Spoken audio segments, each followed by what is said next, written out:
نحمده ونصلي على رسوله الكريم بسم الله الرحمن الرحيم. I greet you on this, the first day of the blessed month of Ramadan. By the time you view this video, I greet you from my sitting room in my Caribbean island of Trinidad, from my rocking chair, and my daughter has ensured that I don't rock too much in my rocking chair today.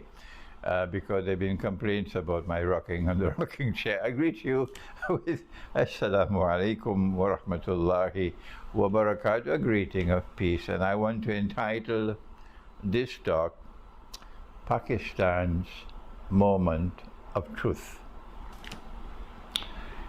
It is likely that by the time this video appears on the internet, oh, excuse me, sometimes you hear me smacking my lips and it irritates you.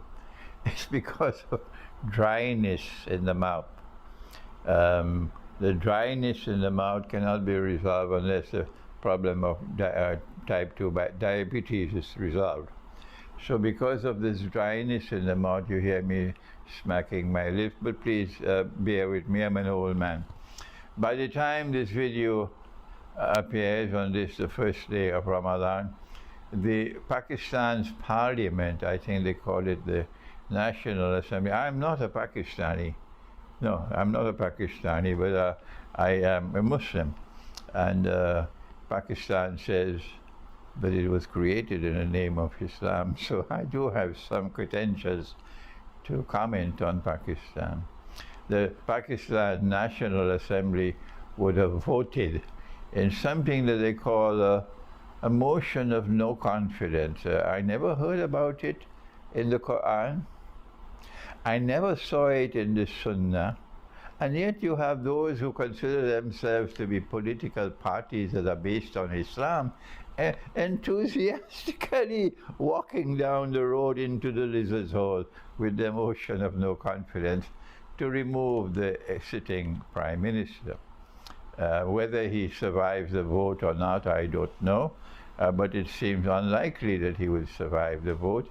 And the first comment I want to make is that those who have ganged up, because that's what they have done, a disparate group of people who all different views,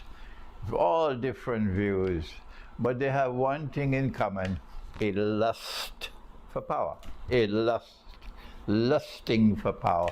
And even if they have to sleep with the devil, they will do it in order to gain power. This band of people have ganged up together to try to remove a government in Pakistan. What's new?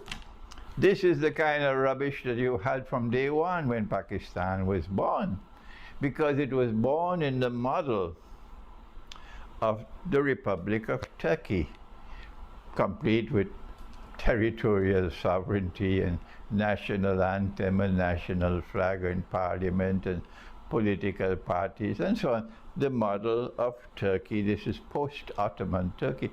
At least the Ottoman Empire before the creation of the Republic of Turkey, at least the Ottoman Empire preserved the framework of for Darul Islam and the Khilafah state, although they betrayed the Khilafah state in many ways, but the framework was there. The Sharia attempt to maintain the Sharia was there. They were not as yet imitating the West in the creation of a modern secular state. So from the day Pakistan was born, we are accustomed to this rubbish that we now see using a motion of no confidence to remove a sitting Prime Minister. It's rubbish. But those who have no fidelity to the Quran, those who have forgotten the Quran, those who have forgotten the Sunnah, they now live imitating the most godless civilization the world has ever known. They don't know it, I know it. Modern Western civilization created by Dajjal to fulfill Dajjal's missions. This is modern Western civilization. Power in the hands of Gog and Magog. This is modern Western civilization. And they imitate them blindly. blindly. And so this is what we've had in Pakistan from day one. But we want to remind you that we have offered a comment on the Russian military intervention in Ukraine, that this is what I call, or some people call it, a game changer. Namely, an old world order which has lasted for 300 years, which was one characterized by ever-increasing oppression and godlessness and decadence. Some people add 9 to the 300. That world order is now coming to an end. And the effects and the implications of the Russian military intervention in Ukraine is that this is the beginning of a new world order which will replace that old one. The defining moment would probably be the Great War. You will push Russia and push Russia and push Russia until the war takes place, but you are the one to blame for it.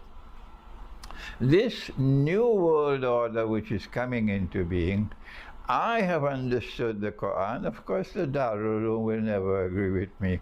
These institutions of Islamic learning called the Darul Uloom, even Jamiatul Azhar, they have the classical model of Islamic scholarship, the traditional model of Islamic scholarship, and they will never change. But Surah Al-Kahf of the Quran has directed me to another model of scholarship, and I follow that one, not the classical one. I recognize the classical model to have its benefits, but to be inadequate to penetrate the reality of the world in Akhir Zaman, the end time. Whether you be Hindu or Orthodox Christian or Muslim or Jew, it matters not. Your classical religious scholarship is inadequate. You have to follow the model of Khidr alayhi salam in order to be able to penetrate the reality of the world in Akhir Zaman. And I follow this model because Iqbal, Dr. Muhammad Iqbal, he led the way. He used a sword to cut his way brilliantly with his poetry and open a way for this new scholarship. And my teacher, may Allah bless him, Maulana Dr. Muhammad Fadlur Rahman Ansari, is the one who followed Iqbal most of all. Because Iqbal called for a new model of Islamic scholarship. He said he wants a reconstruction of religious thought in Islam. The Darul Uloom can never deliver that. Never. Al-Azhar University can never deliver a reconstruction of religious thought in Islam. That's what Dr. Iqbal wanted. Are you listening to me in Pakistan? All of you in Pakistan who honor and respect Iqbal, forget your religious party to which you are aligned. Forget whether you are Sindhi or Punjabi or Balochi or this or that or the other. If you honor and respect Dr. Iqbal, remember what is the most important thing he left behind. He called for a reconstruction of religious thought in Islam. And no Darul Uloom in Pakistan can deliver it. Not now or not ever. Never. So who will deliver it? It was my teacher, who was a student of Dr. Iqbal. Dr. Iqbal corrected his examination paper at Aligarh Muslim University, and Dr. Iqbal declared that he's a born philosopher. He was in the Department of Philosophy of Aligarh Muslim University. Maulana Dr. Muhammad Fadlur Rahman Ansari, read his 2-volume book, The Quranic Foundations and Structure of Muslim Society, and there you will find the response to Iqbal, an attempt of reconstructing religious thought in Islam. And I have inherited that scholarship from Iqbal. and from my teacher, Maulana Dr. Muhammad Fazlur Rahman Ansari. And it is because I follow this scholarship, this model of scholarship, that I have come to the conclusion Suratul Kahf of the Quran is the preeminent surah of the Quran explaining the modern age. And in Suratul Kahf of the Quran, Allah speaks of Zulkarnain and about two karns, not two horns. One karn, one generation, one epoch, one era, one time, already passed. It is there in the Quran. A second one to come. And when the second one comes, I have explained it already. You have to look in the region of Ainun Hamia, a body of water which is dark and murky. That's why it's called the Black Sea. A body of water which is dark and murky. That's why it's called the Black Sea. How many times must I repeat it? Ibn Kathir agrees it's the Black Sea. You have to look in the region of the Black Sea, and Crimea commands the Black Sea. When you see power emerging in the region of the Black Sea, and that power rests on the foundations of faith, and that power is resisting the oppressor, and that power is being used to liberate the oppressed, as the oppressed in Donbass, those who have eyes and cannot see, they have ears and cannot hear, they have hearts and yet do not understand. They're just like cattle. They have no recollection that there was oppression in Donbass. They don't care for that. They're people who've lost the capacity to think. All that they're capable of doing is making nasty comments. That's all they can do. You cannot find any scholarship from them. Donbass was suffering oppression for 7 years until Russia intervened to relieve them, to save them, to liberate them from the oppression. So when you see power emerging in the region of the Black Sea, and that power resting on the foundations of faith, and that power being used to resist the oppressor, and they don't know it, but you know it. NATO is the world's biggest oppressor today. Resisting the oppressor and liberating the oppressed, then I recognize, and you, my students, we recognize, but they will never recognize that this is the second current of Karnaim. And so we are now, it's a game changer. We are now at a turning point in history. Is this the time to gang up against Imran Khan? Have you no sense in your stupid heads? Huh? This is a moment in history when history is changing. History is in transition. Which way will Pakistan go?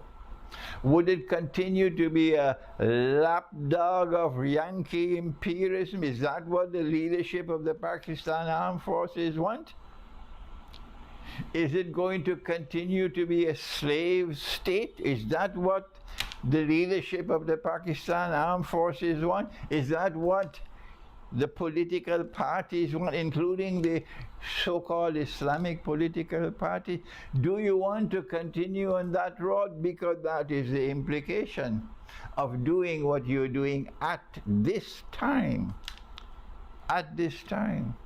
The road for Pakistan in terms of foreign policy, the road for Pakistan, if you are to be faithful to truth in the Quran that I have been explaining, the road to Pakistan is to continue to maintain the alliance with China that you had for more than 60 years now. A sensible alliance. Continue to maintain it. Build the same alliance with Russia and detach yourself from your slavish alliance with the West. 14 years NATO was able to transit Pakistani territory to go and destroy Afghanistan. Have you no shame? Those of you who filled your pockets with US dollars to allow NATO to pass through Pakistan, have you no shame? A government is changed, a new prime minister comes, and he tells you to your face, his words are like a slap on your ugly faces. He said, we're not going to fight America's war for America anymore. He slapped you on your faces, and now you want revenge against him? You fill your pockets with dollars in order to facilitate NATO. Have you no shame? The people of Pakistan are not stupid. The people of Pakistan, particularly in blessed Ramadan, I'm so happy that you made the mistake to try to bring about regime change in Pakistan with a US dollar color revolution at the beginning of Ramadan. I'm so happy you made this mistake, because in this blessed Ramadan, every Pakistani who has love for the Quran, I have to use my finger for you, every Pakistani who has love for the Quran, and that includes a Hindu Pakistani or a Christian Pakistani who loves and honors the Quran, who has loyalty to truth. Every Pakistani will now, in blessed Ramadan, recognize that here was a government which was at least standing up for Pakistan. Every time a Pakistani leader has stood up for Pakistan, they've destroyed it. They destroyed Liaquat Ali Khan. Who celebrated his death? They destroyed Zulfikar Ali Bhutto. Who celebrated his death? They destroyed Ziaul Haq. Who celebrated his death? They celebrated in the West. And now, who will celebrate most of all if Imran Khan is removed as Prime Minister? The United States of America will lead the celebration, and then the rest of the West will lead the celebration. Have you no shame? Have you no sense in your head? If you wanted to bring about a change in government in Pakistan, you've chosen the wrong moment. You've chosen a rotten moment. And every Pakistani who listens to me will recognize that I'm correct. So then what's the way forward? I know they spent about $5 billion to bring about regime change in Ukraine. And look at the story now. I don't know how many billions they have spent to bribe these traitors. That's what they are. Traitors. Who has stabbed the government in its back at this moment to bring it down. Traitors they are. I don't care two peanuts for what they say about this video and their supporters. They are traitors to take US dollars and to take bribes and to negotiate deals to bring down a government which stood with integrity, refusing to bow down to condemn Russia for doing what Russia did in Ukraine. All the Pakistani people are supporting Russia, but these traitors, that's what they are, traitors. These traitors will make a deal for a ministership or this or that or the other to bring down the government, will fill their pockets with US dollars to bring down the government. Have they no shame? They should be banished forever. No Pakistani should even shake hands with them. Again, forever. Banish them from your society. They are the scum of Pakistan. Because this is the moment that they choose to stab the government in its back. Shame on you! Shame on you! So then, what's the way forward? When they had their vote in the General Assembly, and all the ambassadors from Gog and Magog teamed up to write a letter to the Prime Minister asking that Pakistan must vote in favor of the resolution in the General Assembly. And Pakistan said to them, go jump in the Red Sea. We don't care two peanuts for you. This is not a slave state. And then when they imposed sanctions on Russia, and Pakistan declared, no, we will continue to maintain business relations with Russia, as India did. And so Pakistan must pay a price for it. You want to punish Pakistan now? And so you bring about a regime change in Pakistan, a US dollar regime change in Pakistan. Listen, you don't have to tell me that this government in Pakistan made mistakes in the past. You don't have to tell me that. I share your disappointment with many mistakes that they have made. But you cannot deny that this government in Pakistan stood up as the Pakistani government should stand up against the West in the matter of Russia. You cannot tell me I'm wrong.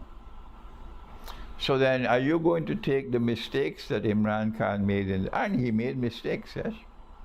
Use those mistakes to now stabbing in his back at a moment when history is changing? Have you no sense? Is this the Jamaat Islami of Maulana Maududi? I'm sorry I have to call your name. Have you no sense in your head? Don't you have leaders who have a capacity for insight? And so I expect that the government will fall. I expect that this gang of bribery and corruption will now take over Pakistan. It's back to square one. Business as usual, Mr. 10%.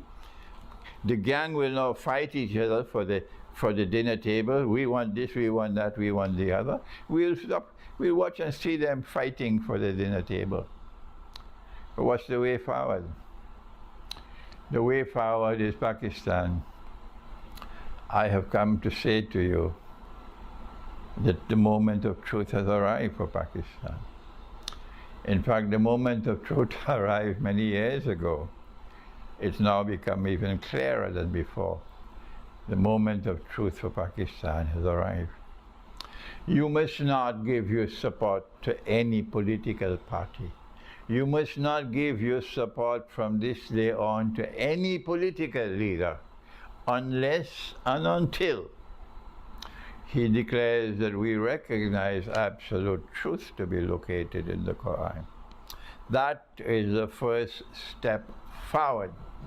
There is much more that will come as implication from that first step, but I need not spend the time at this time to explain it all. But if a political leader or a political party refuses to declare, we recognize absolute truth to be located in the Quran, and we recognize truth to be located in the Hadith only to the extent that it is in harmony with the Quran and not in conflict with the Quran. Do not give your support, not even to Imran Khan. Nobody. Don't give your support to anybody. And if any political leader comes forward and says, yes, we now agree, even though we didn't have the courage to say it before, we are now declaring the way forward for Pakistan. The first step is that we declare absolute truth is located in the Quran. And we are prepared now, sincerely so, to try to work out a road for Pakistan, the conduct of state in Pakistan, which is faithful to absolute truth located in the Quran. Once they give that pledge, then the next step that we're going to deal with is the Pakistani rupee, but we're not going to talk about that now. And so I wish you in Pakistan to do me a favor. Take this talk of mine and translate it. Put the subtitles in Urdu. Put the subtitles in Sindhi. Put the subtitles in Pashto. Put the subtitles in Balochi. Put the subtitles in all the other languages of Pakistan, but most of all in Urdu. And then reach this lecture out to the people of Pakistan and all the platforms that are available to you on the internet. Because I understand somebody told me Every Pakistani now has access to the internet. It has its bad danger, it also has benefits. So please reach this talk out to the political parties as well, so that they must know you have to take a decision on the Quran, otherwise Pakistan will not support you. Thank you. Wassalamu alaikum wa rahmatullahi wa barakatuh.